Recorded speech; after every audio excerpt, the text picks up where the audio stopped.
بنیادی طور پہ سیاست کا محور نفرت ہی ہے. انہیں بی ایل اے کے سہارے اپنے دل کا غبار نکالنے کا موقع میسر آ رہا ہے. بنیادی سوچ سبھی کی ایک ہے. ہاں، یہ بات کسی حد تک درست ہے. دیکھیں، جب خان افقلات نے پاکستان کے ساتھ مرجر کا فیصلہ کیا تھا تو پہلی جو آواز اٹھی تھی اور ان کے اس فیصلے کے خلاف جو کھڑا ہوا تھا وہ ان کا بھائی کھڑا ہوا تھا. اور جو ان کے بھائی ہیں انہوں نے اختلاف کیا تھا اور انہوں نے باقی لوگوں کو اپنے ساتھ ملا کے انہوں نے ایک موومنٹ شروع کر دی تھی اور پہاڑوں کے اوپر سب سے پہلے وہ چڑھے تھے. اب یہ سرداروں کا ایک اور المیہ دیکھو. وہ المیہ یہ ہے کہ جب ایک سردار بن جاتا ہے تو یہ ذہن میں رکھیں کہ سرداروں کی بہت زیادہ بیویاں ہوتی ہیں. بلوچستان کے اندر زیادہ شادیاں کرنے کا رجحان ہے اور ان کے بہت زیادہ بچے ہوتے ہیں اور وہ بچے جو ہر بچہ جو ہے سردار ہوتا ہے اور وہ سردار کی کرسی پہ بیٹھنا چاہتا ہے. تو جب ایک بچہ بڑا ہو کے سردار کی کرسی پہ بیٹھ جاتا ہے تو باقی سب یہ چاہتے ہیں کہ ہمارا حصہ بھی دیا جائے اور ہمیں بھی سردار مانا جائے. تو وہ وہاں سے ریوولٹ شروع کر دیتے ہیں، جیسے پرانے زمانوں میں بادشاہوں کے خلاف بھی بغاوت ہوتی تھی اور فیملی سے بغاوت ہوتی تھی. تو یہ جو لوگ ہیں نا اس وقت بھی جو سردار ہیں اس کے اندر ایک سردار جو ہے وہ اقتدار میں آ جاتا ہے اور اسی قبیلے کے جو دوسرے سردار ہوتے ہیں وہ اس کے خلاف ہو جاتے ہیں کیونکہ انہیں اقتدار میں حصہ نہیں ملا ہوتا. تو سرداروں کی جو لڑائیاں ہیں وہ اقتدار کے لیے بھی ہیں. وہ یہ چاہتے ہیں کہ اسٹیبلشمنٹ انہیں چیف منسٹر بنائے، اسٹیبلشمنٹ جو انہیں وہاں پہ گورنر بنائے اور اسٹیبلشمنٹ انہیں پرائم منسٹر بنائے یا انہیں پریزیڈنٹ بنائے یا انہیں اسپیکر یا سینٹ کا چیئرمین بنائے. تو وہ سب سردار یہ چاہتے ہیں وہاں پہ. اس وجہ سے بھی وہاں پہ یہ پھڈا ہوتا ہے. دوسرا جو بادشاہی مزاج ہوتا ہے نا اس کے اندر عوام کے لیے کوئی نہیں سوچتا. جتنے بادشاہ ہوتے ہیں کب سوچتے ہیں کہ عوام کے لیے بھی ہم نے کچھ کرنا ہے. تو یہ لوگ کیونکہ سردار بادشاہ رہے ہیں اپنی اپنی اسٹیٹ کے تو ان کے مزاج کے اندر بادشاہی یہ اپنے عوام کے لیے نہیں سوچتے اور اسی لیے عوام کے اندر فرسٹریشن ہے. اور جب فرسٹریشن پھیل گیا ہے تو اب ڈی این اے ہے کہ انہوں نے اپنے سردار کے خلاف بات نہیں کرنی. تو ایک فرسٹریشن بھی ہے، نفرت بھی ہے.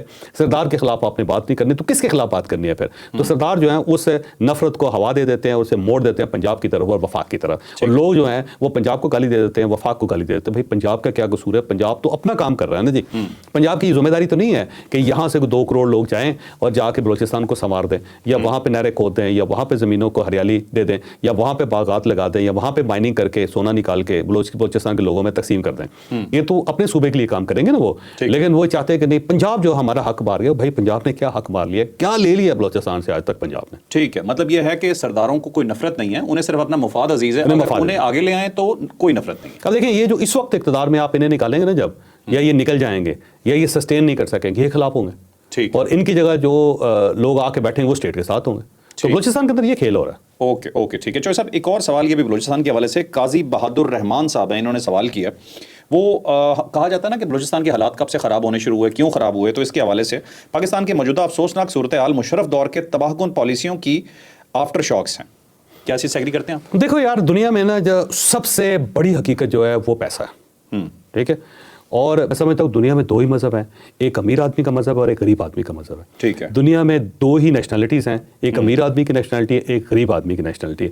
دنیا میں 2 ہی معاشرے ہیں، ایک امیر آدمی کا معاشرہ ہے، ایک غریب آدمی کا معاشرہ ہے. جو امیر لوگ ہوتے ہیں نا وہ آپ دیکھ لیں وہ پوری دنیا میں امیر ہوتے ہیں. مثلا ایتھوپیا کے اندر ایک آدمی اگر گولڈ مائن کا وہ مالک ہوگا تو پوری دنیا اس کے لیے کھلی ہے. جیسے پچھلے ٹرمپ نے کہا نا کہ اگر آپ کے پاس $5 ملین ہے تو امریکہ آ جائیں، فوری طور پہ نیشنلٹی لے رہے ہیں، کوئی پابندی نہیں ہے. کوئی داڑھی رکھی ہوئی ہے، کلین شیو ہے، وہ مہاتما بدھ کو ماننے والا ہے، وہ بھگوان کو ماننے والا ہے، وہ مسلمان اللہ تعالیٰ کو ماننے والا ہے یا وہ کرسچن ہے حضرت عیسیٰ اور اللہ تعالیٰ کو ماننے والا، کوئی فرق نہیں پڑتا. وہ کہتے ہیں جی $5 ملین آپ کے پاس ہونے چاہیے. تو یہ ایک ریالٹی ہے، بہت بڑی ریالٹی ہے.